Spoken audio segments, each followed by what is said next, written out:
अस्सलाम वालेकुम नाज़रीन, मां आहियां शेब अली उमरानी ऐं तव्हां ॾिसी रहिया आहियो BR टाइम न्यूज़। सभ खां पहिरियां शामिल कंदासीं हीअ रिपोर्ट। मुतहदा अपोज़िशन जे शहबाज शरीफ 174 वोट खणी वज़ीर आज़म पाकिस्तान मुंतखब।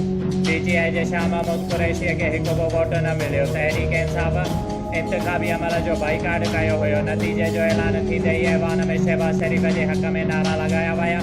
शहबाज शरीफ, बिलावल भुट्टो, आसिफ ज़रदारी ऐं ॿियनि इत्तेहादनि जो उन्हनि जे सीटुनि ते वञी शुक्रियो अदा कयो। मुल्क जो 23हों वज़ीर आज़म शहबाज शरीफ तक़रीब हलफ़ बरदारी अॼु राति थींदी। सदर आरिफ अलवी ऐलीन थी वियो। चेयरमैन सेनेट वज़ीर आज़म खां हलफ़ वठंदो। शहबाज शरीफ वज़ीर आज़म जी सीट संभाले त आसिफ ज़रदारी ऐं बिलावल भुट्टो उन जी सीट ते वञी मुबारकबाद ॾिनी। पोइ तमामु अपोज़िशन कारकुननि हुकूमती बेंचिस ते वेही रहिया।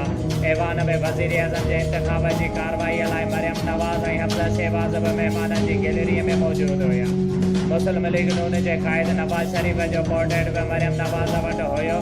शहबाज शरीफ जे वज़ीर आज़म मुंतखब थियण खां पोइ मरियम नवाज़ गले लॻाए मुबारकबाद ॾिनी ऐं जज़्बाती बि थी वई। वज़ीर आज़म शहबाज शरीफ चयो त पार्लियामानी सिक्योरिटी कमेटीअ में ख़त ते इन कैमरा ब्रीफिंग ॾिनी वेंदी। इजलास में DGI SI ख़त लिखण वारे सफ़ीर ऐं पार्लियामेंट जा कारकुन शरीक हूंदा। जेकॾहिं बैरूनी साज़िश साबित थी त इस्तीफ़ा ॾेई घरु हलियो वेंदुसि। डिप्टी स्पीकर ख़त लहिरायो न मूं ख़त ॾिठो ऐं न ई मूं ख़त मूंखे ॾेखारियो वियो। ख़त जे हवाले सां खीर जो खीर ऐं पाणी जो पाणी थी वेंदो। ऐवान जा मेंबर ॼाणणु चाहिनि था त उन ख़त जी हक़ीक़त छा आहे। हुन चयो त न को गद्दार आहे न ई को गद्दार हुयो। तब्दीली ॻाल्हियुनि सां न ईंदी आहे। अगरि ॻाल्हियुनि सां तब्दीली अचे हा त तरक़ी याफ़्ता बणिजी वञूं हा। असां मिली करे 18वीं तरमीम कई। असां NFC अवार्ड ॾिनो जेको अॼु ताईं हली रहियो आहे। उन्हनि खे तौफ़ीक़ न थी त NFC अवार्ड ॾियनि।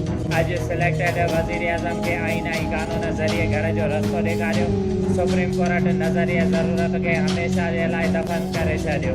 हाणे को बि नज़रिया ज़रूरत जो सहारो न वठी सघंदो। वज़ीर आज़म शहबाज शरीफ जो 1 अप्रैल खां घटि में घटि उजरत 25,000 रुपया करण जो ऐलान। सनअतकारनि सरमाएकारनि खे 1 लख रुपयनि ताईं पघार वारनि जी पघार 10% वधाइण जी अपील। रमज़ान पैकेज में सस्तो अटो फ़राहम करण जो बि ऐलान। बेनज़ीर कार्ड ॿीहर आणण जो ऐलान। शहबाज शरीफ चयो त बेनज़ीर कार्ड खे वसियत कंदासीं। तालीम सां मुंसलिक कंदासीं। नौजवाननि खे लैपटॉप ॾींदासीं। वज़ीर आज़म शहबाज शरीफ तक़रीर दौरान ॿुधायो त सूरत हाल तमामु ख़राबु आहे। इमरान ख़ान जे पोणा 4 साल जी हुकूमत में 20,000 अरब कर्ज़ वरिता विया। बुछेरीअ जे ॻोठ बंगलखान ज़रदारीअ जे रहवासी मर्दनि ऐं औरतुनि गदा हुसैन ज़रदारी, सलाम ख़ान, नज़ाकत हुसैन ज़रदारी, राज़ बीबी, साहिबज़ादी, सोबिया ऐं ॿियनि नवाबशाह प्रेस क्लब ॿाहिरां एहतिजाजी मुज़ाहिरो कंदे दाईंदे चयो आहे त कुझु ॾींहं अॻु बिरादरीअ जे बासर अनवर ज़रदारी, जावेद ज़रदारी ऐं ॿियनि प्लाट जे मसाले तां असां माण्हुनि मोहम्मद सालेह ज़रदारी, मुहर्रम अली ज़रदारीअ खे पुलिस सां गिरफ़्तार कराए गुम करे छॾियो आहे। हुन चयो त प्लाट हिकु बेवा ख़ानदादे माईअ जो प्लाट आहे जंहिं ते मज़कूर बासर कब्ज़ो कनि पिया। जॾहिं त उहो प्लाट सालेह ज़रदारी वारनि उन औरत खां वरितो हो। जॾहिं त हाणे हिकु नामालूम छोकिरे जे ज़्यादती वारे वीडियो खे एडिट करे उहो केस असांजे माण्हुनि मथां कयो आहे जेको असां सां ज़ुल्म आहे। हुन मुतालबो कयो त मज़कूर बासरनि ख़िलाफ़ कार्रवाई करे असां सां इंसाफ़ कयो वञे ऐं असांजे हमराहनि खे आज़ादु कयो वञे। शेब अली उमरानी खे ॾींदा इजाज़त। वधीक ख़बरुनि ऐं अपडेट्स लाइ ॾिसंदा रहो BR टाइम न्यूज़।